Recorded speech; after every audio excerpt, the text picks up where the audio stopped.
Hi, John. Welcome in. All right, well, welcome again to another session of Bother the Father. So this is an open session, just, kind of a Q&A. If anyone has a question, I'll try to answer to the best of my ability. If I don't know, try to find the answer and answer it next week. So, so the floor is open. So who would like to begin?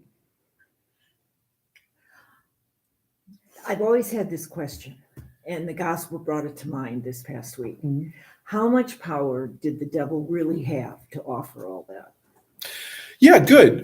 So there's a lot of that's one thing that's so beautiful about the reading of the temptation of Jesus, is that there's so much depth there, right? And that's one other thing about being Catholic, is that we can actually hold many different interpretations. So you could say, well, he was lying, right? He's the king of lies, right? Yeah, right. Really? Yeah. I mean, you could say oh yeah, he was just lying. It was, and it's interesting because the scripture tends to lend to the fact that maybe Satan didn't actually know who he was dealing with. Well, because if you look at it this way, Jesus was the first time ever that there actually was an incarnation, right? The actual God and man together in one person or one being, right? So there was probably something familiar to Satan about Jesus, the fact that he was human. But and there may be something familiar with the fact that he was God, but have God and man together in one body would probably have been somewhat curious. So, because we could ask the question, why would he even try? If he knew it was God, why even bother? Right. Because he's not going to win. Well, some would argue that's the tragedy of Satan, is that he's set up for all eternity now to put himself against God, right? To work against God. But as far as what authority did he have to give the world to Jesus? Well, that was one of the tragedies of the fall too, that he also uses truth to manipulate, right? So even though Jesus is God and he owned all of it anyway, right?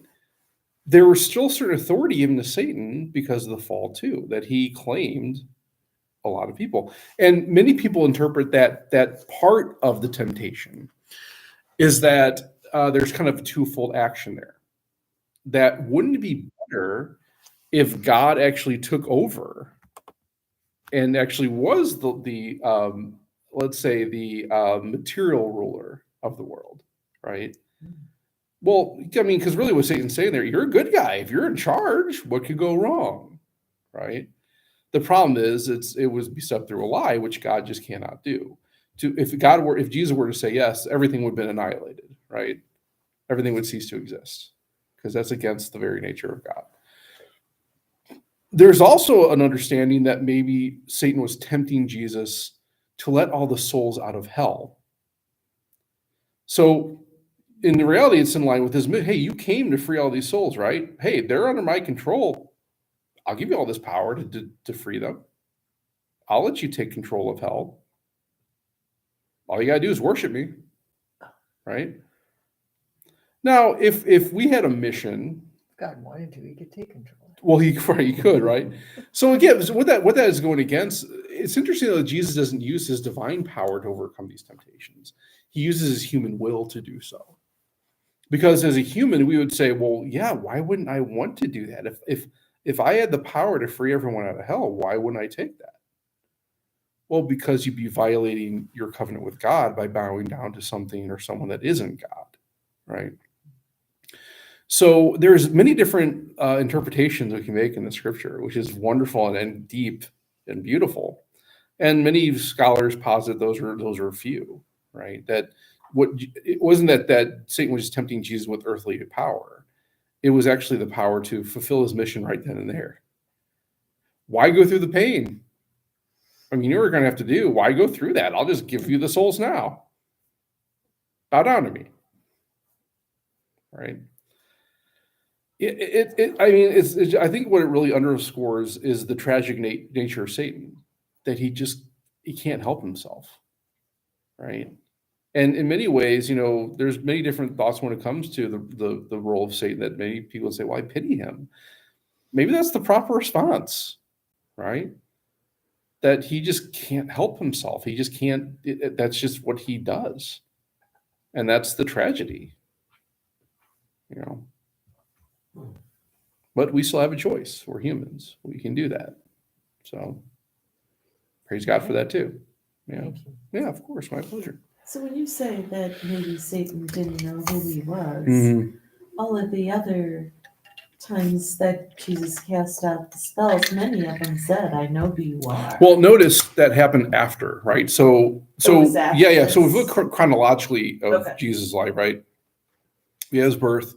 We have these kind of silent 18 years that we don't know. Well, I should say we have. He goes into Egypt for about 7 years or so. We have these stories of the presentation and then the return to Egypt. Then from like 7 to the age of 12, we hear really nothing. We hear 12, he gets lost in the temple, right? So that kind of sets up in some ways an understanding of what happened at the Last Supper.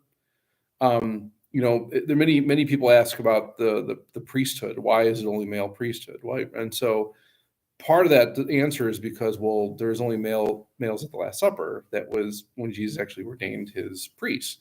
And people might ask, well, why? Well, it's like, well, that was a cultural custom that at the Passover and even in temple worship and even synagogue worship, the sexes would separate. Men would go with men, women would go with women.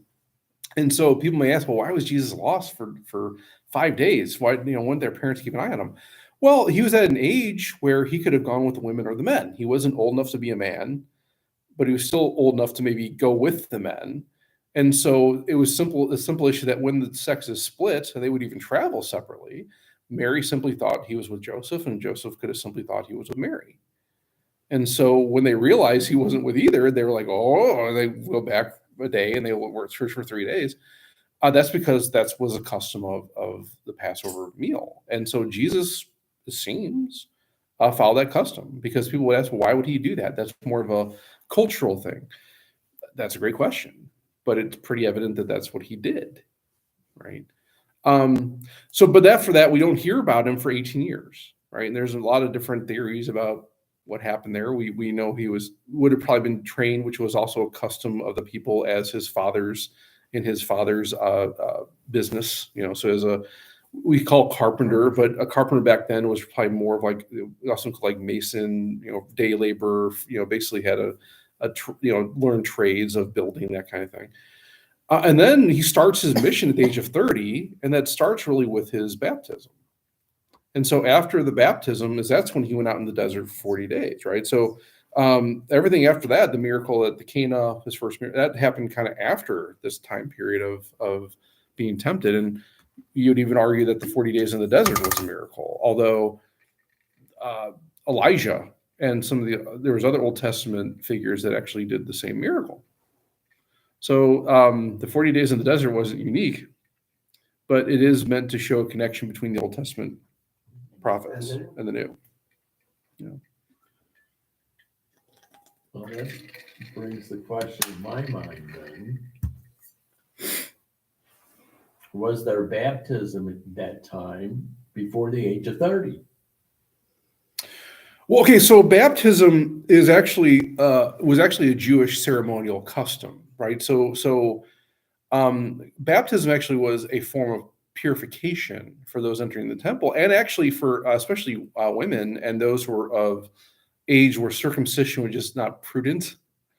It was a way for them to become part of the people. So in other words, the ceremonial washing, which was called baptism even then, was meant as a purification ritual and an acceptance of the person, a non-Jewish born person, into the people to actually celebrate and worship in the temple, right? So it was kind of really reserved for like righteous Gentiles, or again, those were because there was also a law that circumcision was not necessarily meant for men of a certain age, right? Circumcision was meant to be done within 8 days of the child being born. And it's interesting because there was a big controversy about that after the resurrection, about Gentiles following, Jewish custom, right? So should Gentiles follow kosher laws, for instance, and dressing laws, like, with different fabrics or that kind of thing, and circumcision? Well, even within the law, there was allowance for those of age not to receive circumcision, if they were above a certain age and can still worship, be part of the people. So that was one of the reasons why they at the Council of Jerusalem, they kind of argued against adult men not having circumcision. There was still kind of an open question about those who were Jewish born, right? So even today, there's kind of a question about cultural Jewish people who, let's say, convert to Catholicism or Christianity. Are they still obligated to follow the law of Moses? That's kind of debatable. Right? I think from a Christian perspective, we would say that, well, the sacrifice of Christ fulfilled all those other laws, right? And so that's not necessary. But even for a non-Jewish Catholic, I mean, it's still also, there's nothing saying you can't, as even like a Gentile Christian, follow the kosher laws. What the Council of Jerusalem was meant to do was to alleviate burden and give allowances. But even then, if a Greek wanted to have circumcision, well, okay.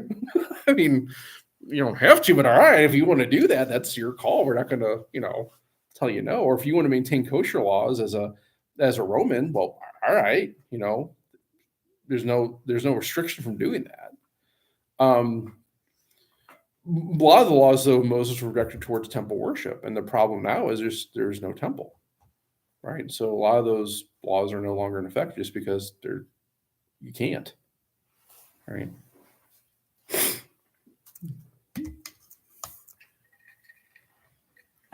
You might have already covered this because I've missed some, but since you've started evening prayer, Mm-hmm. can you speak to the liturgy of the hours? Yeah, great. There's a lot that don't know. Yeah. So we're starting Vespers at 5 o'clock or 4 o'clock over at Presentation right now, and I'd like to continue that, because it's good for, actually, Vatican II even states that celebrating liturgy hours in common, in community, is something that should be practiced by every parish, especially Sunday. So what that harkens back to is the sanctifying the day, right? That goes back to the Jewish tradition, that faithful Jewish people would take time in the very beginning of the day, in the morning, at the 3rd hour, at the 6th hour, at the 9th hour, at evening, at night, to kind of consecrate and recognize the sacredness of the time.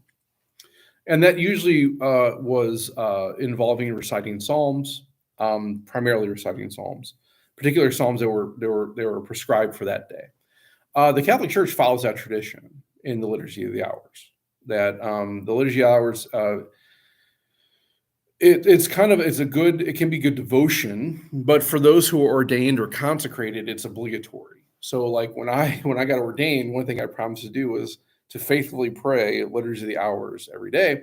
And what that would entail is just like the Jewish tradition, in the very, very first moment of the day, there's one of the daytime prayers, they call it terce sexta non, 3rd, 6th, 9th hour. There's Vespers that we have to pray, which Vespers and morning prayer are allowed to call here the hinge prayers. And usually more people are kind of encouraged to pray those hours out of any of them. There's Compline, which is night prayer. And then we have Matins or Office of Readings, which can be prayed, traditionally are prayed early in the morning. Like you would wake up like 2 a.m., 4 a.m., but that can be prayed anytime throughout the day. And that's a little more intense. Primarily, they involve 3 psalms in general, except for maybe Compline. There's a hymn involved, and then there's usually a reading for the hinge hours. In Compline, there's what they call a canticle, which comes directly from the New Testament, primarily Luke, where we hear what we call the Benedictus, which is the canticle of Zechariah at the birth of John. Evening prayer, we have here the Magnificat, which is the canticle of Mary at the visitation. And again, it shows kind of that connection in the day of the Old Testament and the night, the New, right? And then in night prayer, we pray the canticle of Simeon, which happened at the presentation of Christ. The office of readings usually include those 3, and then there's more of there's always a scriptural reading, either from the Old or New Testament, and then some writing by the fathers. Usually a homily, it could be maybe excerpt from the Imitation of Christ, Augustine's Confessions, or some sort of rather obscure, but they're still beautiful, kind of a second reading. And And those are a little more in depth. There's a little more involved with that, but they're good spiritual readings. But yeah, I'm required to pray those every day. Is there one before lunch? There can be. So daytime prayer is broken up into 3 different sections. Okay. So you have usually the one for the day, and then they're what they call complementary psalms. So let's say if you say the prayers for the day in, let's say, the 9th hour, mid-morning, then you could also pray midday and mid-afternoon, but those would be the same psalms basically over and over again. So, but as a clergy and religious, usually we're required to pray one of those. So whether it be mid-morning, midday, or mid-afternoon. Maybe if you want to go for a Lenten practice, you might do all 3. Mhm. Or particular orders might be required to celebrate more. What did you have to do when you were in seminary? Well, technically in seminary, I didn't do any of them. I mean, but I mean, they do foster that. So like, we were encouraged to pray all of them just to get in that habit. Yeah. But communally, we would celebrate daytime, morning prayer and night and evening prayer primarily in common. And those were really done. Those are very solemn. I mean, so if you've ever been to morning prayer or evening prayer, there's always includes like organ music, there's candles, there's processions. It's usually done by the seminarians, meaning you have a leader and a reader that kind of, go in. And they're all liturgical roles. So there's primarily a leader, a reader. There could be a presider if there's a clergy present, because they would do like the final blessing. But for like really special occasions like solemnities, you would chant them all. And for really high solemnities, you would do them in Latin. We would do Latin for the canticles, which were very beautiful. I highly encourage. We kind of see that if you've ever been to the novena at the seminary for Advent, you kind of see some insights into how they would pray communally. It's very similar. It's not liturgy of the hours. It's actually kind of what they call a paraliturgy, right? So it's not really, it's liturgical in nature, but it's not like a structured liturgy of the church, but is a tradition, devotion of the church. Yeah. On the average, how long did it take to figure out how to use all the Yeah, that's great. in the books? I started praying it about 2 years before I entered the seminary, and the first time I ever prayed it was on a retreat, the first retreat at the seminary, when I was asked to come before I was, I was like, oh. Yeah, it takes some getting used to, because you have to kind of know. Usually they have it set up for you at those retreats, like they'll set up, Right. Which is helpful. But if you were on your own, it takes a little while to figure out, okay, because there's what they call a 4-week psalmody, meaning there's 4 weeks of the psalms that we use for those main times, right? Then in the front, there's usually a proper for the day. And then if you have a saint or something, I think it's all whacked out, because you have to go to the commons, and it's just so we actually have a whole semester class on it in the seminary. And so not only just the theology, but even like the difference between commons and propers and what's appropriate. And in what they actually publish it in they actually publish though in the Ordo. So every church has this thing called an Ordo, which goes to the liturgical year and tells like what mass is celebrated, and it has in there how to set up the hours if you don't know. So if you weren't really sure, you could check the Ordo if you have one. Otherwise, actually, mostly there's a lot of good apps out there. Like for instance, Laudate, as well as Divine Office. Divine Office is kind of weird though, because they're not always in line with the calendar, but also iBreviary is usually pretty well in line with those things. So nice thing about iBreviary is that it does accommodate feast days and solemnities. If it's a memorial, it gets kind of weird, and part of that's just because the particular saints depend on the region. So the bishop is the one to determine what saints you celebrate on a particular day, right? That's what goes in the order. Usually it's more region. So like for instance, our Episcopal region is made up of the Archdiocese St. Louis, Jeff City, Springfield, Missouri, Kansas City, Missouri, Kansas City, Kansas, Salina, Wichita, Little Rock, Arkansas, and Omaha. So we have a big region, and the bishops kind of agree in general, like what saints to celebrate in those regions. And part of it depends on like, the history of the region, right? Or the history or maybe particular devotions the bishops have to saints or cultural aspects, right? So you might go to a different area, and like for instance, today there is no saint on the calendar, but there's a saint on every calendar universally. So even though we didn't celebrate a saint today on our calendar, you may go down to Tennessee and they might celebrate a particular saint. So that's why it can be kind of confusing when it comes to the saints, because not all of them are universally celebrated on the calendar, right? Some are. You kind of have to, like, Saint Joseph. well, that's a solemnity. I'm trying to think of like Oh. memorials though. Like, so like, for instance, I think, St. Louis here. well, but St. Louis elsewhere, actually, even St. Louis would be a solemnity here. Okay. If you went to, let's say, Tennessee or Florida, he would be an optional memorial, meaning you could celebrate, you don't have to celebrate him. In some places, maybe not even at all, right? St. Patrick, I think, is universal. I think. Could be wrong on that. But it depends on the particular bishop conference. likely. Yeah. But that's also a weird one too, because during Lent, things are kind of thrown off because you don't actually celebrate memorials during Lent. You celebrate commemorations. And that's a whole different animal. So like, oh man, how do I explain this? I'm sorry. No. You got you into the No, it's off good. the I mean, path okay, into so- the weeds.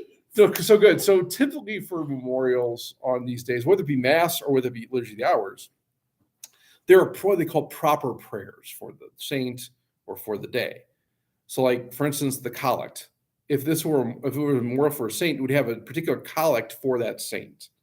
Maybe the rest of the prayers may come what they call the common, right? Which is like, every saint has some kind of like title, like they're a holy man or holy woman or priest or pastor or bishop or doctor. Okay, you have that all set up. You would take most of those prayers from the commons. For commemorations, it's weird because you wouldn't really celebrate that saint until the very end. And how you do that is right before the ending prayer, you would say the antiphon for the canticle, then the first part of their collect, and then end with the collect for the day. It's odd. It's Very- weird.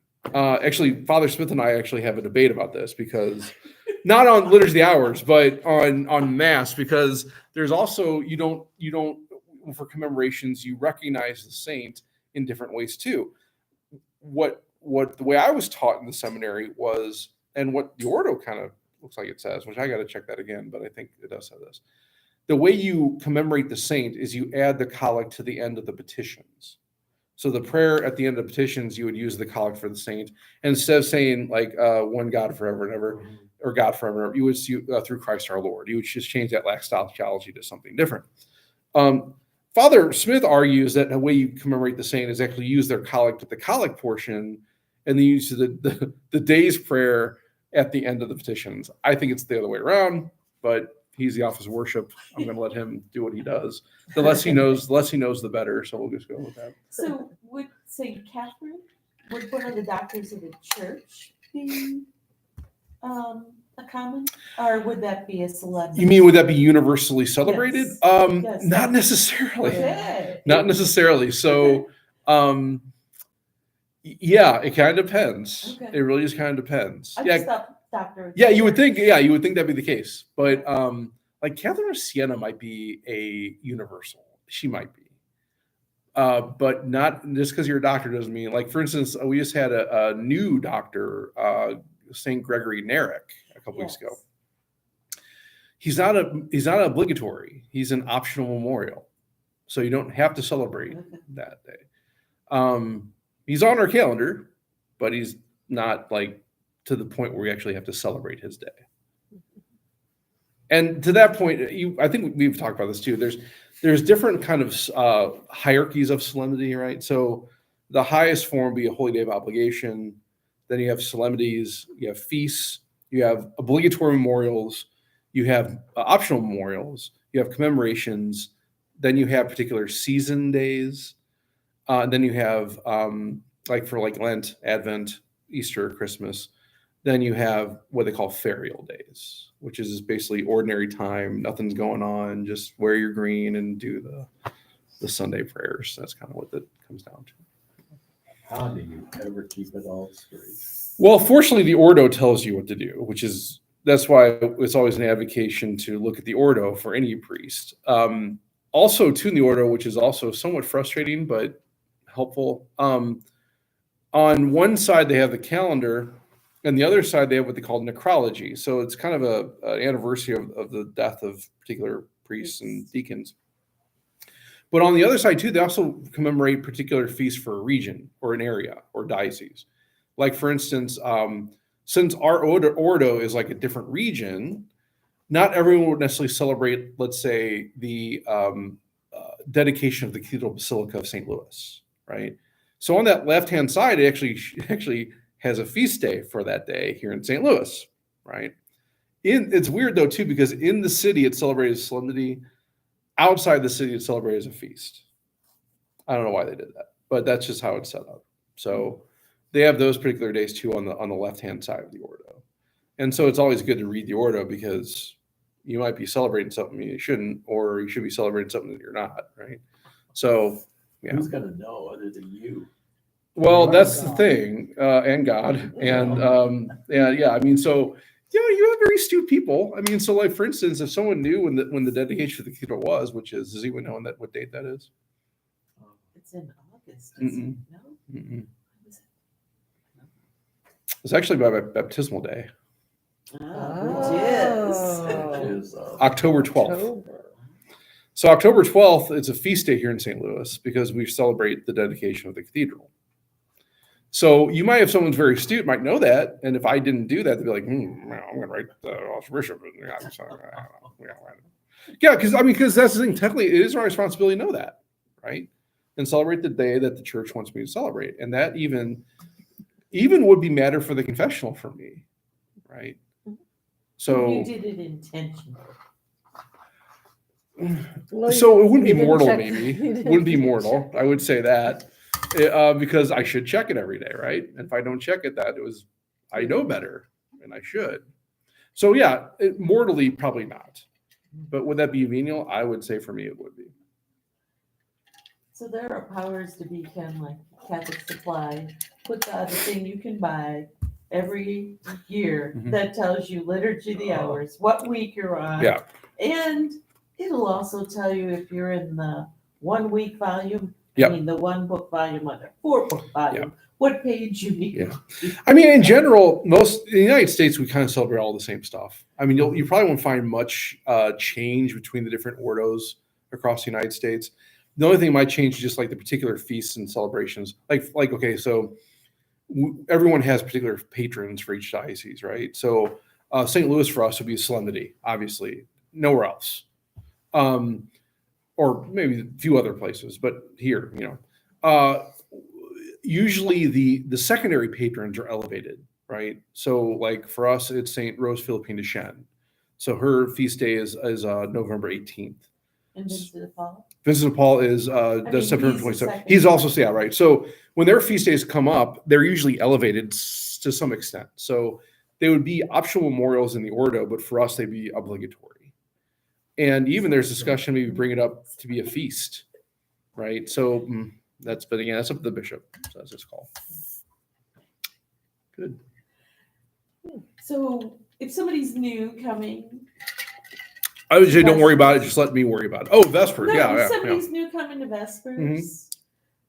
Anything? you I can would just- tell them I would just to get observe comfortable? first. Okay. I would just probably observe first because there is a way that's doing it that is done communally that may be kind of new to someone who's never been there. So, like for instance, if liturgy hours is pray communally, we typically either say or chant. If we get to that point, we'll see what happens. The Psalms, what we call choirly. So usually the church is broke up in two sections, side one, side two. Side one starts the psalm, the first strophe, and then side two, that's the next strophe. They go back and forth until the psalm is completed. And it would end with glory to the Father, Son, and the Holy Spirit by side one, as it was in the beginning, is now, and will be forever. Amen by side two.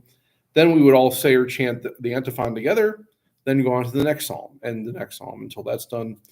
There's usually a particular reader that would read the reading, and then do the responsory, which is just like we kind of do at Mass, where there'll be a line read, repeated back, another part of the line read, half the line back, and then glory to the Father, Son, and the Holy Spirit, and then the line repeated back. It's kind of awkward.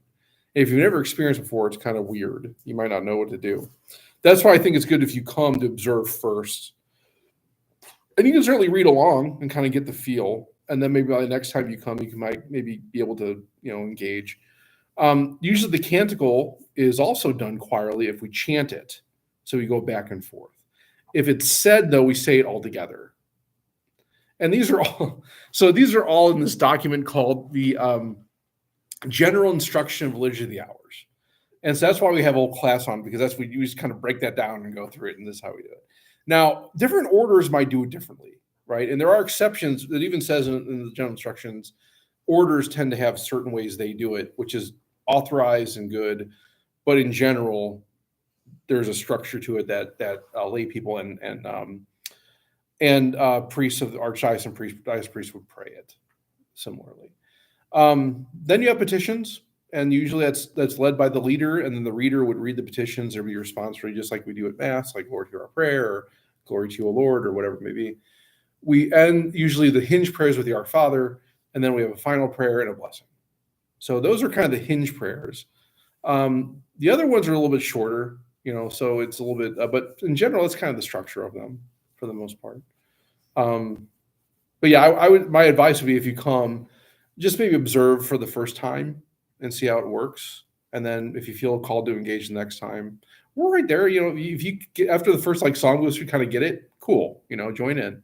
But yeah, it's always good to maybe observe first, because it does take some getting used to it. If you've ever seen it before, it can be confusing about what's going on, because there are different ways to do it too, right? So, I mean, even within the liturgy, general instruction, there could also be like leader-led and then a responsory too, the way that works. But traditionally, it's really done what they call choirally.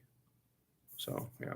As a matter of fact, if you've ever been to the St. Vincent de Paul Chapel in the Regali Center, what you'll notice is that the pews are actually facing each other down the nave, right? Instead of facing the altar, they're facing each other. And maybe people ask, why is that? Well, because that church was actually built before Vatican II, where Mass was celebrated ad orientem, and then that was actually designed more for Liturgy of the Hours, so that the prayers can be prayed choirally. So yeah, you might see that in older churches too. Historically, where did all the Liturgy of the Hours develop? From the Jewish people. I mean, it was a tradition handed down from Judaism. And there was some development, especially with the New Testament, right? I mean, the canticles were added and petitions were added. Primarily, the Jewish tradition came from just reciting, praying the Psalms. And but even that would have been prayed choirally and in common, if it's possible. But yeah, that's really where it comes from. It's really a way for sanctifying the day, the hours of the day. And that's the purpose of it. So when a deacon is ordained, that's one of the promises that they make, is to bring that to the people. Well, it's the promises that are made are actually to actually faithfully pray it. It says to the people, bring In Vatican, so the Vatican documents say that should be brought to the people, but the promises that are actually made don't necessarily include that. So, I mean, it's good to do that, but it's not necessarily it should be done. Let's put it that way. No one's saying it shouldn't be done, but I mean, to imply that that'd be breaking the promise is not, we would not go that far.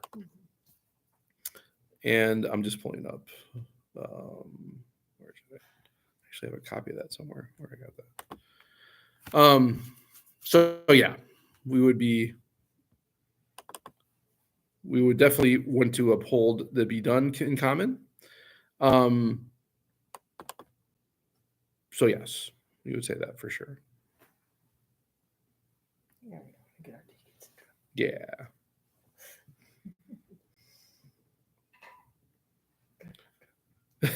That's true. That's very true. Great. I don't know how you managed to work that all on your daily schedule. Well, I mean, honestly, it's not. Yes, It's not like the liturgy hour doesn't take that long to do, nor is it really like doesn't really take a lot of setup either. I mean, it's actually relatively easy to set up and do. Really, it probably takes more for training people that actually does just like setting up and doing it.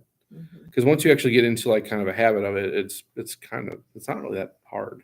No, it just takes a lot of discipline. It does. Evening prayer usually takes between 12 and 18 minutes. And you can be more innate. Like if you use like, you can even bring like incense in, and you can do other things that kind of make it more solemn. And that could add some time. Like chant, if you chant everything, yeah, it could easily take about 25 minutes. But you don't have to, you can do it at the rectory. You don't have to do it in church. That's true. I mean, so if I do it just at my desk, boy, I don't know. It could take me, night prayer, daytime, morning prayer, and evening prayer, probably 7 minutes on average. You're speedy. I don't I have a know. question. Yeah. So when someone dies and Uh-huh. you give them, you Last rites. petition to Pink Sisters for perpetual adoration. Oh, And so if you get more than one of those for your same person who's passed, isn't the first one perpetual? The second one would be there's no real perpetualism, is there? right. So, I mean, is there compounding merit or compounding Yeah, graces? like I mean, so I know masses. Every mass is said it's a different mass, and but when you're enrolled in perpetual adoration, once you're enrolled, aren't you enrolled? Perpetual? yes, you are. So you're not like enrolled twice. You're not getting twice the prayers. Well, I mean, so Or are you? if that, I mean, you might be. I mean, depending on if it's sort of like one of these things where there's masses being said and you're actually doing multiple masses, then yeah, that would be compounded. I think it was perpetual adoration. But there's being remembered in perpetual adoration.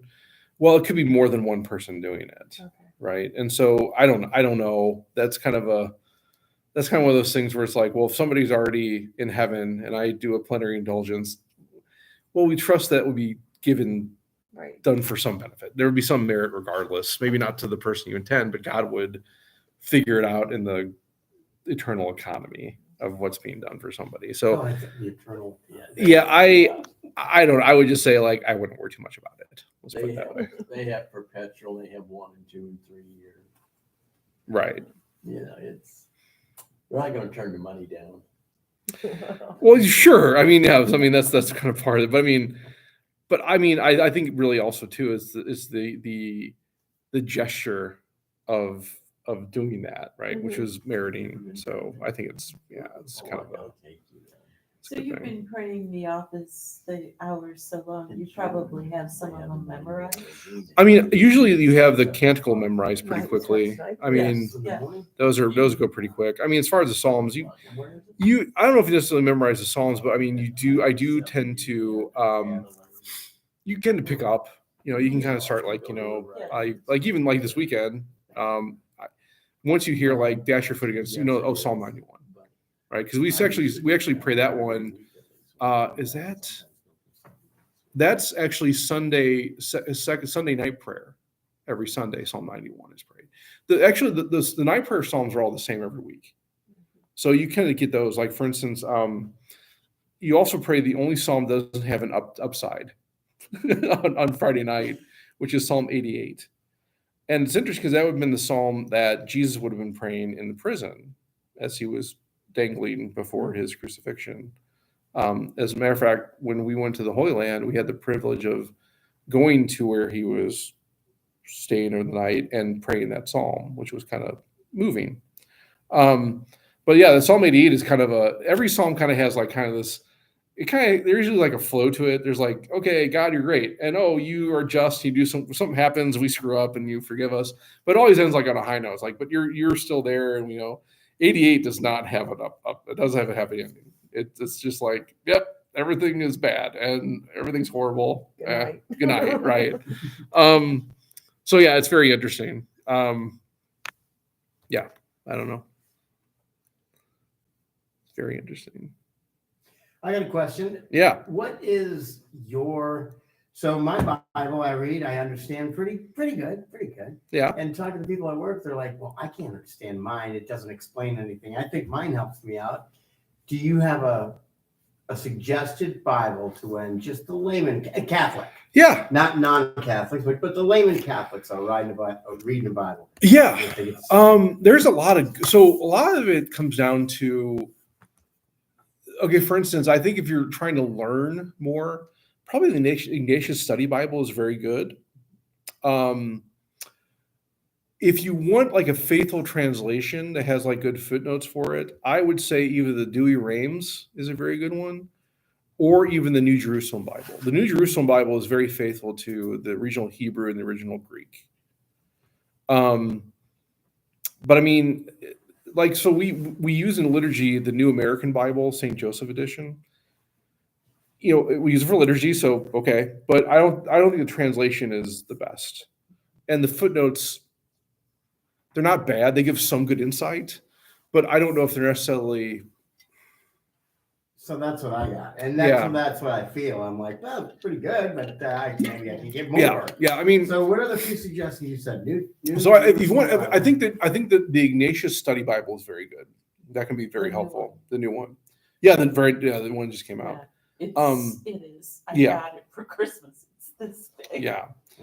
But if you, I mean, as far as translation, the New Jerusalem Bible, that was the one that was actually originally translated by Jerome, right? Saint Jerome. And then the Douay-Rheims is very faithful translation. Right? I think they have some pretty good footnotes in there too. Awesome. Is there any difference between the study edition and the regular edition? I mean, the Ignatius Like Bible. of the New Jerusalem? Is one more study than the other? I think Ignatius is probably more studied than the other. It probably has more footnotes and more insights.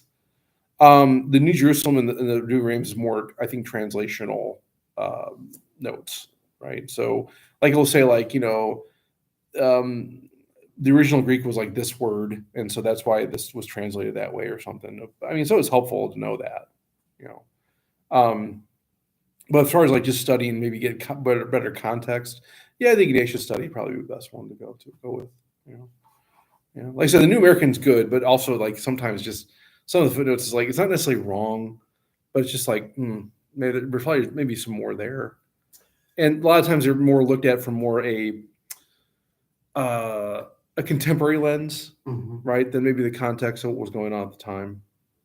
And we've talked about that a few Mhm. times about translations and Yeah. Latin words and Yeah. how they get translated and maybe Yeah.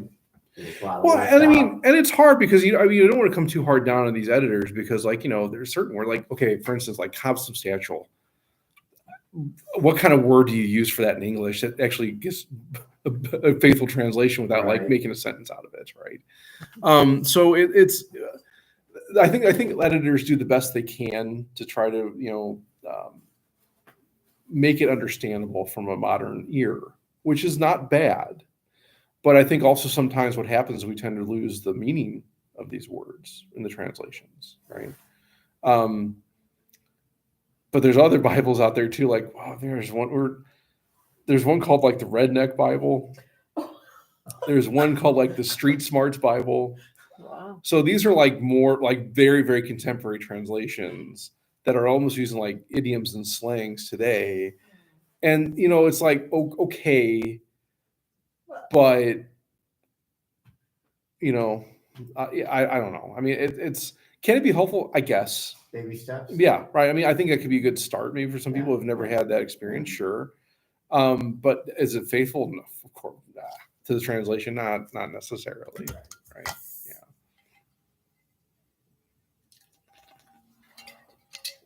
Good. Anything else? Well, this probably, I just wonder about this. So I know that when I pray and it's mental, Mhm. God understands. Mhm. But I was led to believe that the angels and everyone else cannot understand what I'm thinking. And when I pray, so if I'm praying quietly and praying to the Blessed Mother to pray for me, how do I know that that message is getting through? Okay. She's the No, good. guide. She's the one. Yeah. So, But you see, I mean, I heard that only God can understand what I'm thinking. well, So part of I know this- that part- that's so how- here's the thing. Blessed Mother. here's the thing. Part of this is mystery, right? So does God have the power to share with other beings, reading our thoughts, reading our hearts? Of course he does. Does he share that power? I don't know.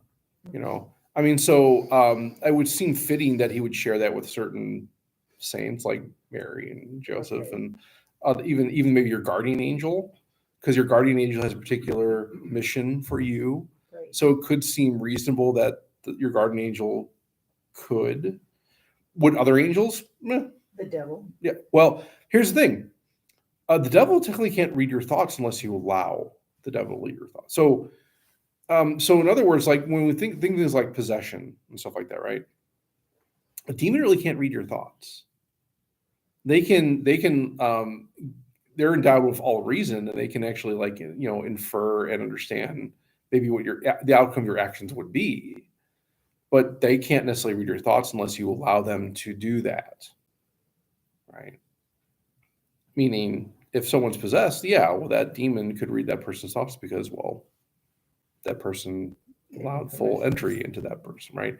But in general, no. I mean, if something external to you cannot do that unless that's been given by God, and it doesn't seem reasonable that God would allow demons to do that.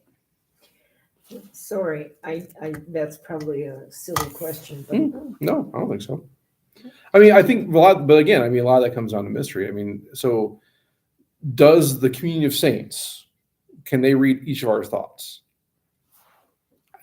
I don't know. I mean, I think if you were to invoke a saint even mentally, they would have that authority to intercede on your behalf, right? But again, you're the one allowing that, right? And we would trust that God, being omnipotent, could surely allow other beings to do that, but he would not violate our will in doing that, though, either. well, the thought would come to mind, like when I was saying my rosary in church in quiet, is this getting through? I'm sorry. Yeah. Well, no, I mean, there's a tradition of the church that, like, and speaking of like your guardian angel, that if you were, let's say, praying your rosary as you were falling asleep and you didn't finish it, there's a tradition that your guardian angel would, right? So that seems to indicate that your guardian angel would know that you're doing that.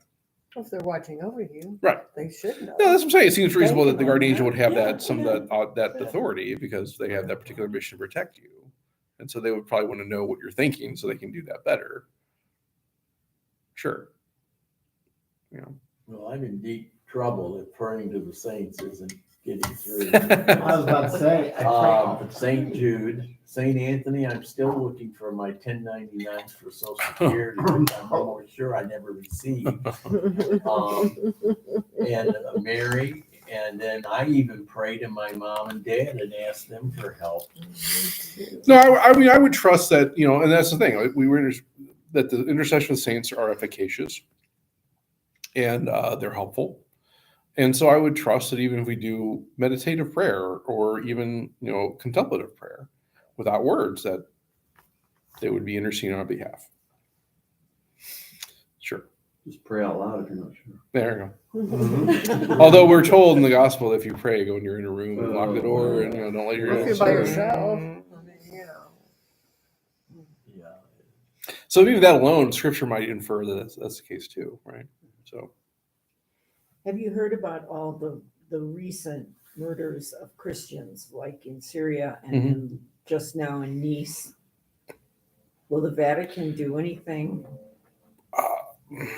Well, I mean, the question is, what can the Vatican really do? Yeah. I mean, these It are. seems like it's Pray. getting worse. Yeah, I mean, these are really more secular issues of protection, right? I mean, so I think what the church would do is rejoice in the martyrdoms that we have, right?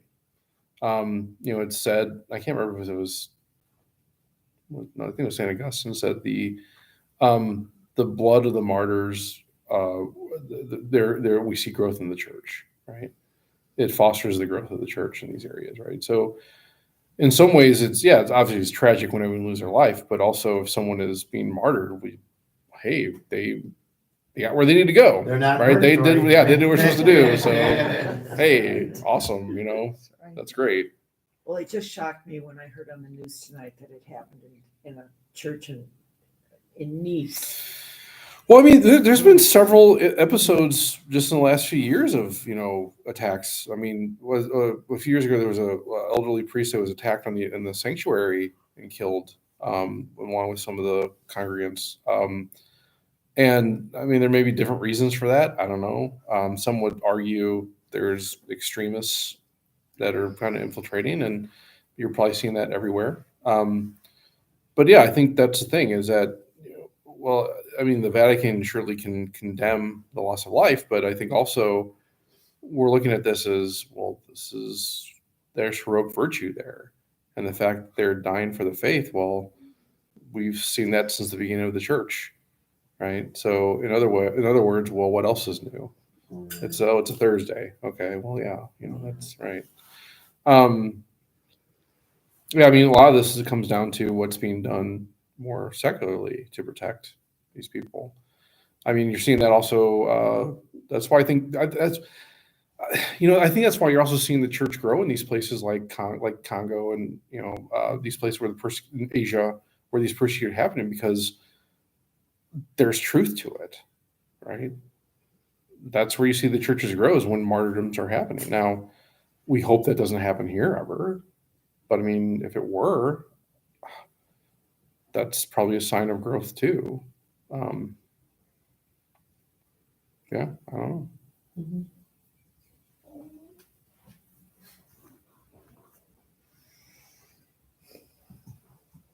Cool. Did you guys hear about the Eucharistic miracle that happened last month, apparently, Yeah. in Indianapolis? I read about it I'm Sunday. sure.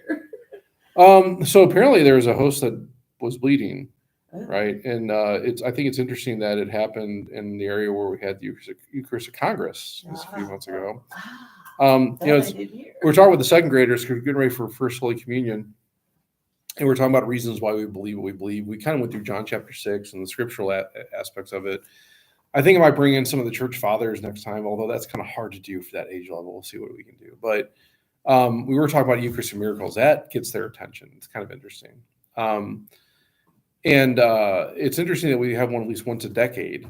And ultimately, they happen typically whenever there's a lack of faith.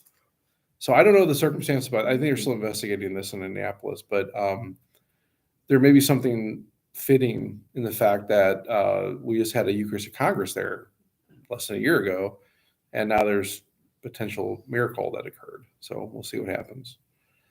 But I think it's the first one that ever happened of this type has ever happened in the United States. So that might be interesting.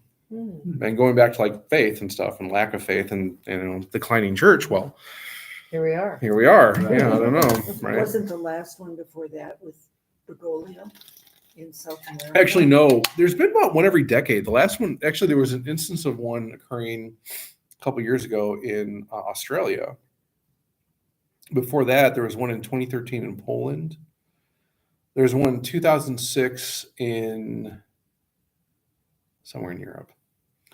With Pope Francis, that was in 1992 in Argentina. Now, that one, though, started a very interesting movement, because that was the first time ever that it's actually been scientifically analyzed. And so what happened was this priest was distributing communion, a host dropped on the floor. I know there's many things you can do with the host that drops. You could consume, you could put the host in a sacrarium, or you could put it in an ablution dish, just a thing of water, and have it dissolve, right? So I guess there was no sacrarium, and I guess it was a dirt floor, so he didn't want to consume. So he put the host in an ablution dish, locked up the church, left, came back the next day, and in the dish was this bloody piece of meat. And so he very astutely called his bishop, was like, hey, what do we do? And the bishop was, of course, Mario Jorge Bergoglio, currently Pope Francis. He told the priest to first take it, lock it up. We're going to send samples out to these 3 different scientists.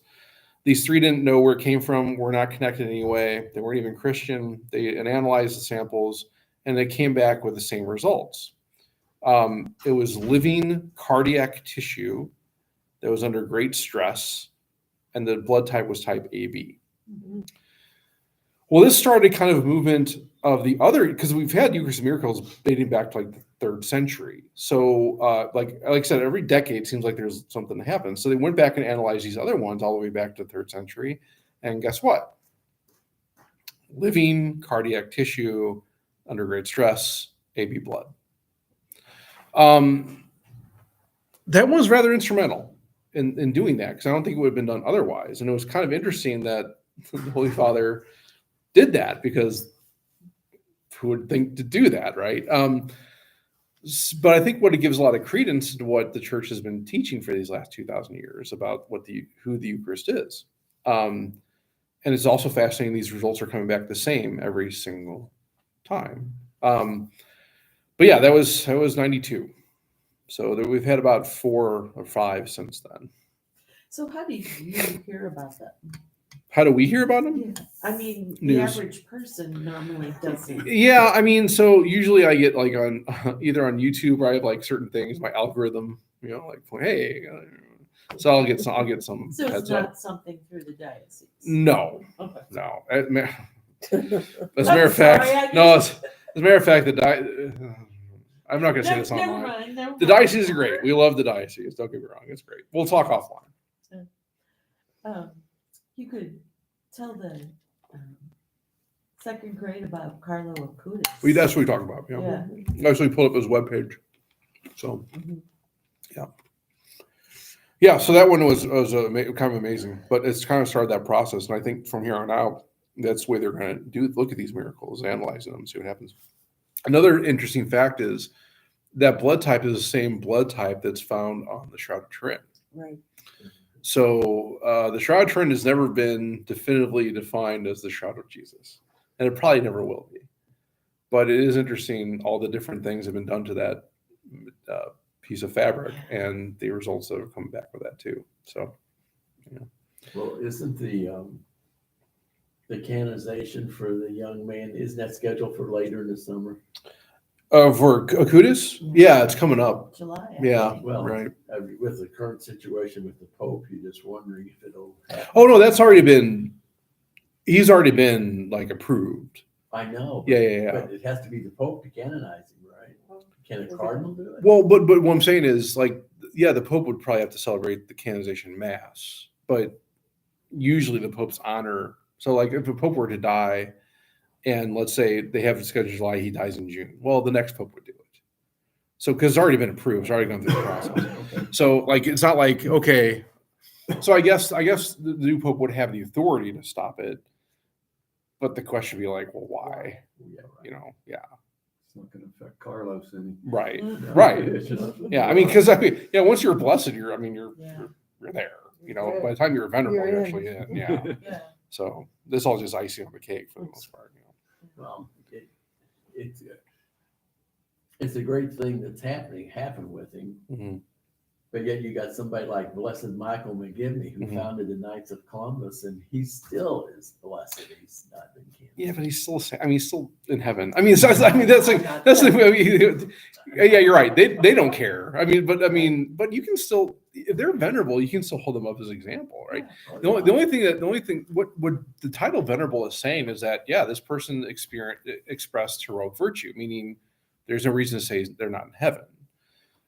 It's the miracles that are associated that really drive the blessed and the sainthood. But the Holy Father also has the authority to say, man, great, we'll just skip that part.